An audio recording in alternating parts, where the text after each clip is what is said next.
Cooper, president of the Louisiana Shrimp Association and captain of the Lacey K. And AC, I'm way out of my depth here, but Steve's an expert fisherman, so he's here to back me up. Do tell us what has happened to the U.S. shrimp industry, and what does it tell us about what's happened with U.S. trade and our partners more broadly?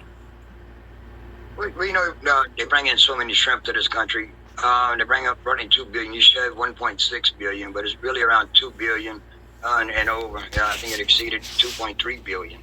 And when it does that, what happens is it drives our prices down. You know, it's a supply and demand market. And when you oversupply, the demand's not there for ours. We had shutdowns this year. We've never seen, I've been a 50-year fisherman. I have never seen shutdowns as we just did this past year. So tariffs are something that we've been pushing for a long time. We definitely filed in 2003 and had anti-dumping and never helped us.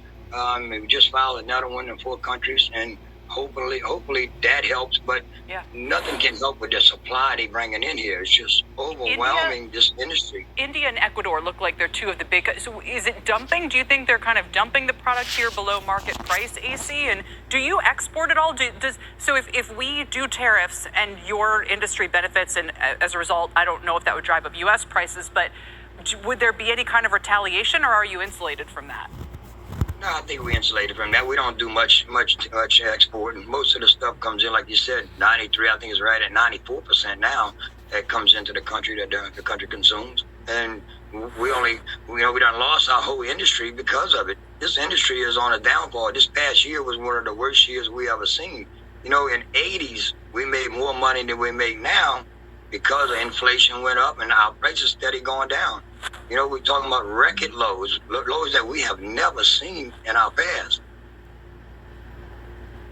AC, first of all, congratulations on organizing your people. When we went through these comments, there were over 100 from either the shrimp industry or the commercial fishing industry. So you guys are clearly up in arms about this.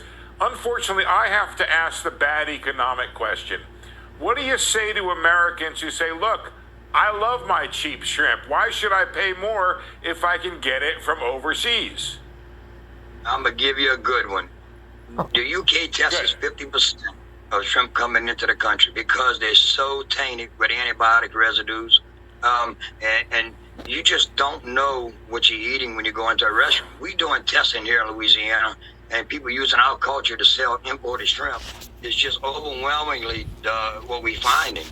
You know, some places up there, even Florida, even 90% of the shrimp says they find domestic product is imported shrimp. So it's just overwhelming our whole industry. We are on a downhill grade. We almost, I'm not going to say there's never going to be a shrimp industry. There's going to be a mom and pop shop, but it'll never be as we know it today if we don't get things changed. We've been fighting anti-dumping for 20 years. Louisiana Shrimp was created in 2003. For the dumping of shrimp on us, we've seen the downfall of the shrimp going down.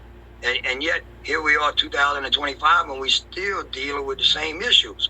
So it's not a like of getting together and rallying Congress.